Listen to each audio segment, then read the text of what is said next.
Le matériel végétal, on l'a vu, c'est une réponse, peut amener des réponses à l'adaptation au changement. Il y a pas mal de débats de fond sur les modalités, sélection massale, sélection clonale, et parfois des fake news qu'il faut combattre. Et on va faire le point donc, avec Laurent Audeguin, directeur de recherche et innovation au pôle matériel végétal. Laurent, bienvenue on continue d'accueillir nos personnes qui sont à distance. Laurent, tu as une dizaine de minutes pour nous parler du matériel végétal. Hier, c'était 15. Qu'est-ce qu'il a dit? Bonjour à tous, c'est toujours un plaisir de venir au Vinosphère. C'est mon 3e, moi aussi. Merci pour l'invitation, merci pour le dîner hier soir, Jean-Philippe. Je voudrais en introduction rappeler quelques notions en termes de reproduction de la vigne et puis de taxonomie. Il y a 2 voies de reproduction de la vigne, une voie dite sexuée, comme l'a rappelé Marielle tout à l'heure, qui va générer via les pépins de nouveaux individus, de nouveaux cépages. Et puis il y a une voie végétative ou dite asexuée qui va permettre de générer des individus uniques, des individus semblables, descendants de cette même souche. Quand ils sont tout à fait identiques ou quand ils font l'objet de variations mineures sur lesquelles je vais revenir, on parlera de clones à l'échelle intravariétale. Mais dès lors que ces variations peuvent être plus importantes, on parlera de variations majeures ou qualitatives, ça va générer une nouvelle forme, une nouvelle couleur et donc une nouvelle variété ou un nouveau cépage.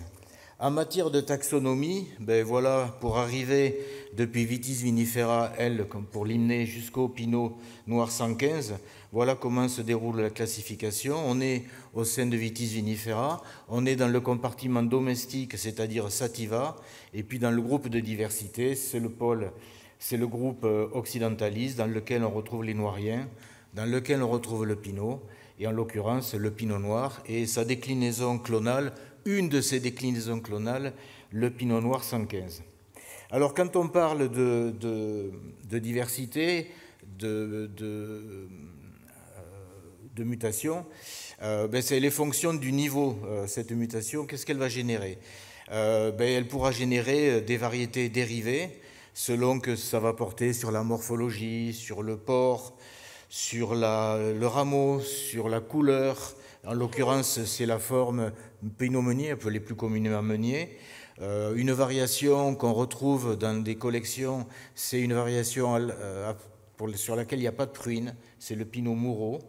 Et puis, quand cette couleur va évoluer, il y a le pinot noir, le pinot blanc, le pinot gris. Et puis, récemment, ce qui a été retrouvé en Champagne, le chardonnay rose. Il y a des formes très précoces qu'on a pu retrouver, c'est des pinots noirs qui arrivent à maturité 15 jours, 3 semaines avant un échantillon commun, médian de la population de pinot.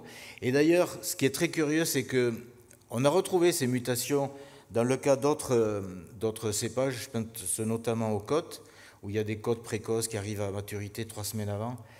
Eh bien, on n'a jamais trouvé le contraire. Évidemment, ce serait intéressant. Des mutations qui vont générer 3 semaines de tardiveté.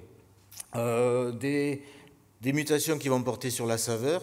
Dans le sud Bourgogne, principalement en Saône-et-Loire, on a retrouvé les chardonnays à saveur muscatée. Réglementairement, il aurait fallu baptiser ces mutations du nom de chardonnay muscat ou muscaté, puisque c'est une variation qualitative notable. À l'échelle intervariétale, à l'échelle clonale, ces variations peuvent porter sur beaucoup de choses. Vous avez là ici 2 pinots, sans doute le pinot 115 en haut à droite et en bas à droite le pinot 459, où on a cette variation au niveau de la découpure des feuilles. Mais ces variations, on peut les retrouver également en matière de forme des baies, de phénologie, je l'évoquais, sensibilité aux maladies. On n'a jusqu'à présent jamais noté. Il y a eu 2 papiers qui sont sortis, un sur le Tempranillo, un sur le Cabernet Franc, faisant état de différences de sensibilité au mildiou à l'échelle intravariétale. Les composantes du rendement, ça participe aussi de la diversité intravariétale et de fait de potentiel technologique à maturité. Alors voici un exemple de diversité intravariétale avec un clone historique agréé à la fin des années 70, début des années 80, donc il a déjà plus de 40 ans, beaucoup de cycles de multiplication, et un clone sélectionné ici avec la TVB, le 1066, photo prise en Nouvelle-Zélande où on retrouve ces clones dans un profil, un faciès qu'on retrouve également ici en Bourgogne. Le Chardonnay 1066 est un clone que vous qualifiez ici de clone mi-rang. Alors, ces variations quantitatives considérées comme mineures donc, ont généré une population grande, naturelle, et influent sur la typicité des produits, évidemment. Vous aurez compris que ces variations intravariétales sont à effet moindre par rapport aux variations intervariétales. Alors, comment matérialiser cette diversité qu'au fil du temps, qui a été au fil du temps générée? Bien, vous avez en abscisse le temps, en ordonnée le nombre présumé de cycles de reproduction. Donc, un exemple d'un cépage très ancien, l'Uni blanc, originaire de Toscane, le Trebbiano toscano, qui a vécu.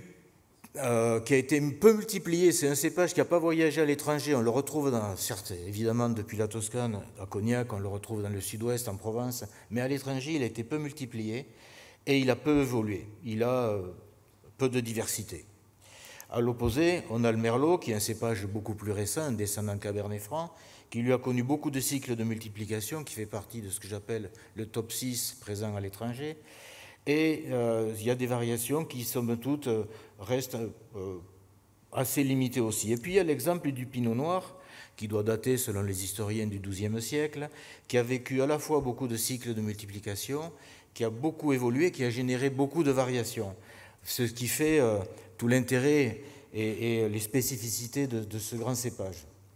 Alors quand on parle d'érosion génétique, de quoi parle-t-on? Rapidement, présentation que mon ami Jean-Michel Boursicot aime à rappeler, comment l'évolution à l'échelle intervariétale a évolué. Il faut voir que le paysage, ces dernières 50 années, s'est fortement réduit quand on regarde la proportion des 40 principales variétés, des 20 principales variétés ou des 10 principales variétés. Les 10 principales variétés occupent aujourd'hui presque les 3/4 du paysage à l'échelle nationale. C'est un constat, c'est un fait.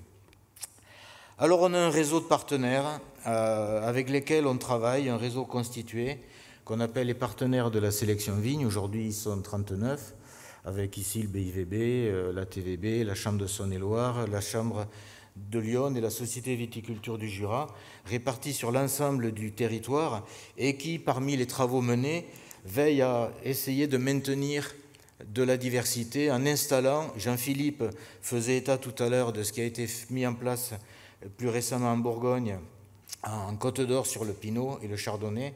À l'échelle nationale, on considère qu'on a plus de 180 conservatoires qui recèlent à la louche plus de 20 000 clones ou accessions. Il nous arrive parfois de parler d'accession.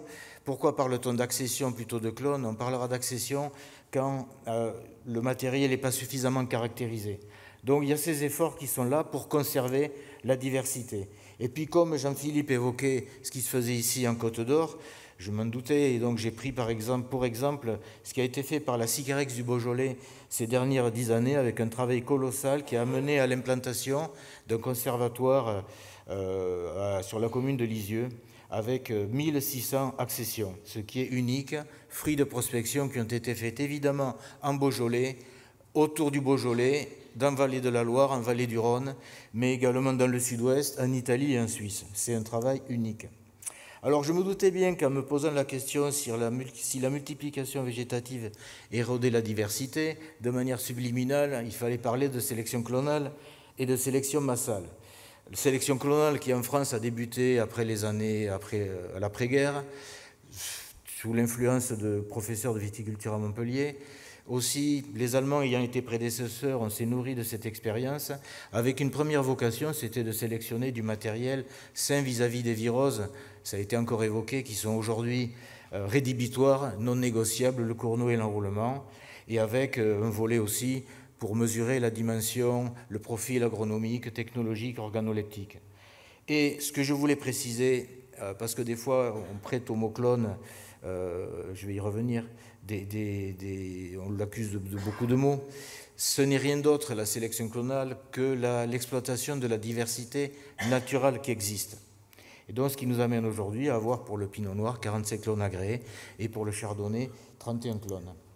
Voilà quelques images. La rue du clone existe en Charente et vous voyez qu'il y a des domaines viticoles en Central Valley en Californie que le mot clone n'effraie pas puisqu'ils mettent le numéro du clone, c'est du merlot, non pas sur la contre-étiquette mais sur l'étiquette, vous voyez.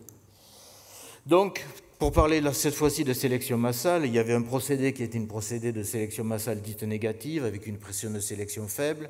On va dans une parcelle et on marque les souches qu'on veut éliminer, on multiplie le reste. Donc les performances sont peut-être un peu plus difficiles à mesurer. Une sélection massale dite positive, où là on fait le contraire, on va choisir les souches que l'on sélectionne. Et puis il y a le matériel qu'avec nos partenaires de la sélection on propose. C'est du matériel issu des conservatoires avec un phénotypage qui a été réalisé et qui peut permettre de choisir dans cette population ce qui intéresse. Et puis il y a des travaux qui amènent à mener ce qu'on appelle une sélection massale poussée. J'entendais récemment, on m'a questionné en me disant oui, je vais faire une sélection massale avec une caractérisation précise des souches. Eh bien mon petit, tu fais de la sélection clonale. Donc voilà, rien d'autre.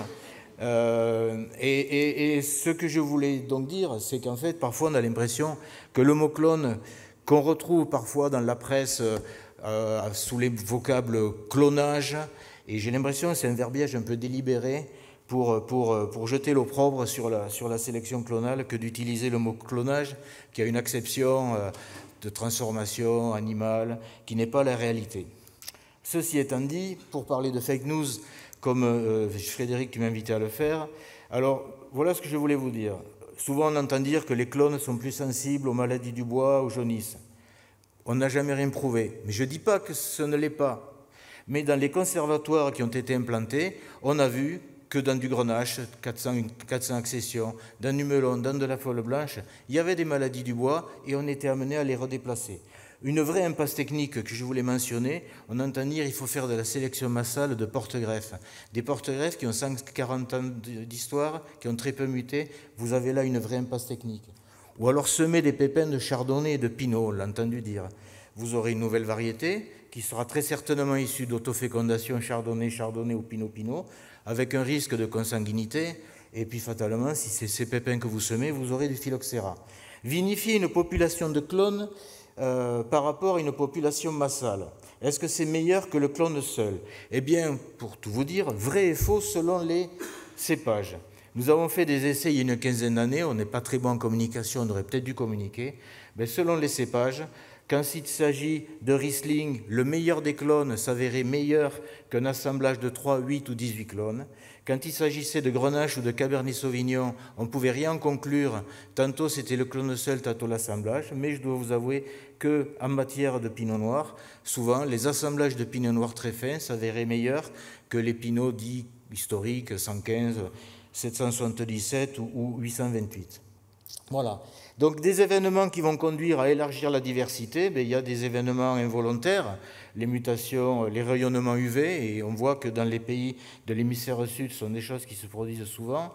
Les mutations, une base qui va se déplacer, ça va générer une mutation qui, dans la majorité des cas, est une mutation silencieuse, invisible, sans effet. Des mutations volontaires, on peut soumettre le matériel végétal au rayon X, à des agents chimiques, créer des somaclones, sélectionner de l'issue de clones sur des parcelles qui ont à peine 50 ans, c'est beaucoup plus hasardeux, ou pour élargir la diversité, faire ce qu'on a fait sur des cépages ici mentionnés, relancer des prospections dans les pays de l'hémisphère sud. Ce qui nous semble être l'urgence, c'est intensifier les prospections. Il y a des travaux récents qui ont été menés ici. Il faut installer des doubles de sécurité. On a peut-être trop considéré que nos conservatoires, dont on se targuait avec les 1880 conservatoires, les 20 000 clones, on les laissait peut-être un peu trop dans la naphtaline et qu'il fallait ouvrir ça à la profession et inviter à ce que chaque exploitation qui souhaite conserver du matériel végétal puisse le faire avec des précautions sanitaires, évidemment. Il y a une dimension patrimoniale, mais une dimension aussi à l'échelle de la diversité à conserver. En conclusion, ce que je voulais vous dire, c'est que c'est quand même grâce à la multiplication végétative que vous avez du pinot aujourd'hui, qui date du XIIe siècle. Donc ces nombreux multiples cycles de multiplication ont généré une diversité. C'est un des cépages dont la diversité, tu as cité un exemple, avec le Cabernet Franc. Cette multiplication végétative, au gré des multiplications, continue d'en générer, mais il faut bien voir, bien différencier la conservation et l'usage, et vous ne nous ferez pas dire qu'on se satisfait de planter un seul clone à l'échelle de 5 hectares. Ça, on ne peut pas évidemment s'en satisfaire. J'ai fini, 15 minutes. Et je voulais remercier mes collègues Thierry Lacombe de l'Institut Agro, Loïc Tarand, Christophe Olivier de l'IEV et Jean-Michel Boursicot, ex-Supagro. Je vous remercie.